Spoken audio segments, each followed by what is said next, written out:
Greetings from the NINEBARROW woodland. It's been some time since we've been up here to do an update. Life's been busy, as you can probably imagine.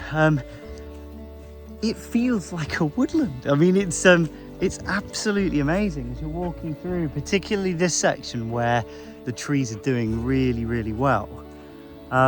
It feels like a woodland. I mean, they are, I don't even know how tall that is.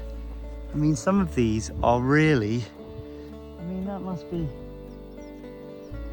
I don't know, 15 feet. I mean, like they're doing incredibly well. I think as we go up at the site, we see a kind of dip off, and we don't know if that's a soil issue or a drainage issue or whatever.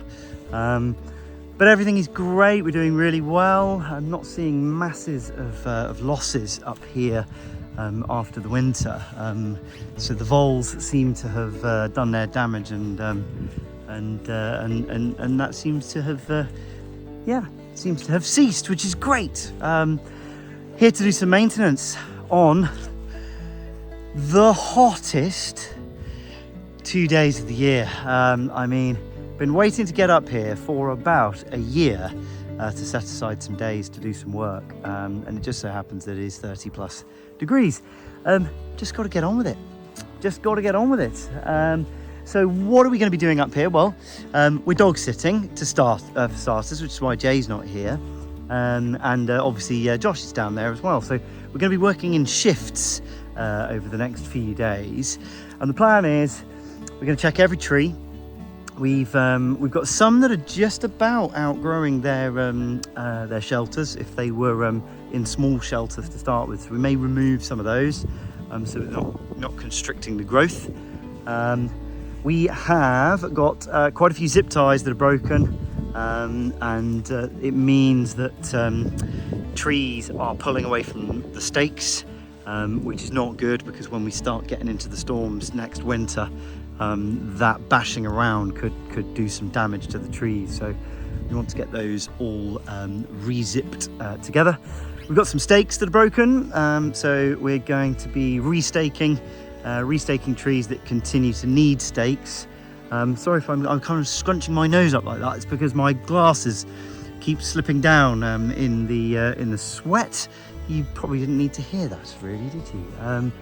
But yeah, I think we've got a hot few days ahead of us, and we'll document a bit of it. We'll get the drone up and show you what everything looks like from above. But yes, lovely to be back in the NINEBARROW woodland, even if it is about 32 degrees today.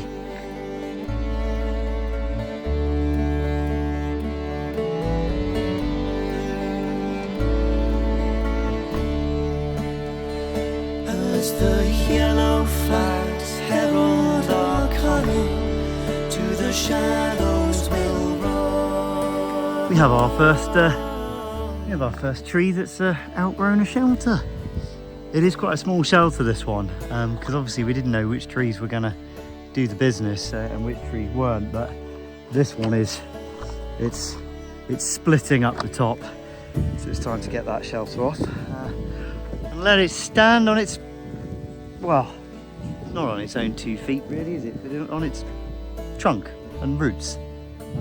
Well, that's exciting, isn't it? The first. And the blossom was blessed as the sun slipped away.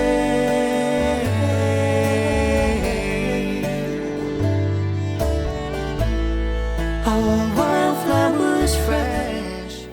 We're not quite sure what we're going to do with the handover. We've been planning to do this in shifts, me and Jay. But the problem is, I need to talk him through what's going on up here, because he's not actually been up here yet, because he's been looking after Josh. And the tricky thing is, it's now too hot to bring Josh out. So I fear I may be just cracking on my own, because it's actually not, it's not really something you can verbally hand over, because there's a process with each tree as to whether you're going to decide to restake, remove the stake, whether you're going to remove the shelter, whether you're going to re-zip tie. And the technique for re-zip tying zip tying is not actually that easy if the shelter is split. So we'll see what happens, but I'm gonna crack on, I think. Like my path through the sky, my songs are all old.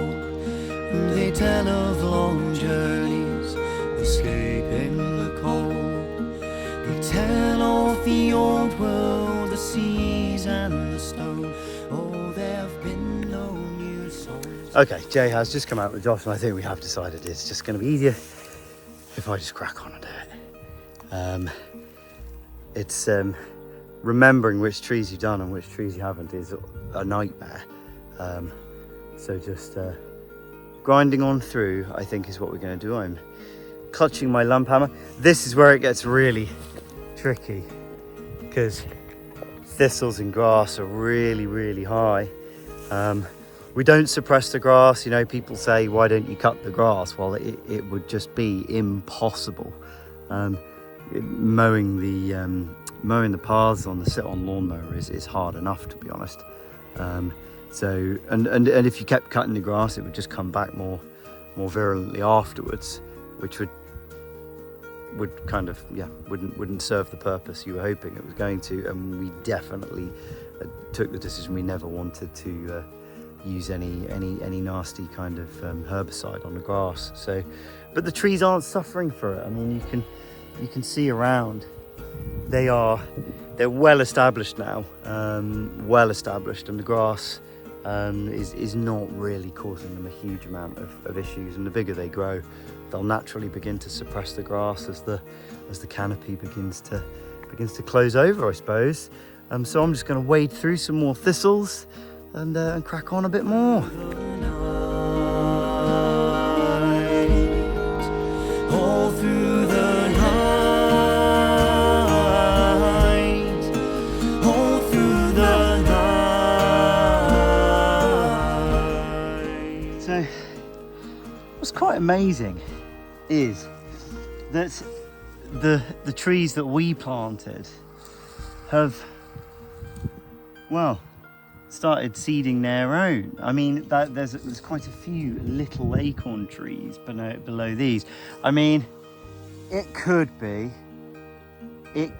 Grandpapa and Grandmama Oak that are responsible for these, but I mean, they're a little bit far away, and ours are producing acorns now. So I suspect these ones probably won't survive because they will suffer. I mean, obviously ours had coir mulch mats for every single tree, and those lasted probably a good 2 years to suppress the grass a metre diameter around each of the trees. Whereas these are not only going to compete with the grass, they're going to compete with the trees that we planted. But it's amazing to see nature kind of doing its thing. There's quite a few of these scattered around, which is really interesting to see.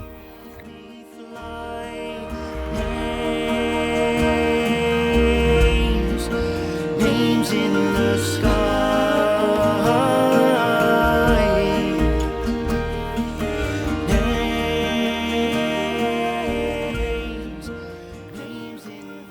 There we go. Job done.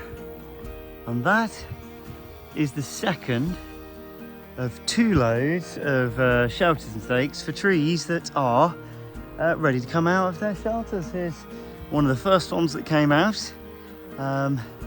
There's I'd say there's a good 20-25 maybe that are just kind of busting out the shelters now, they just don't need the support anymore, which is quite exciting.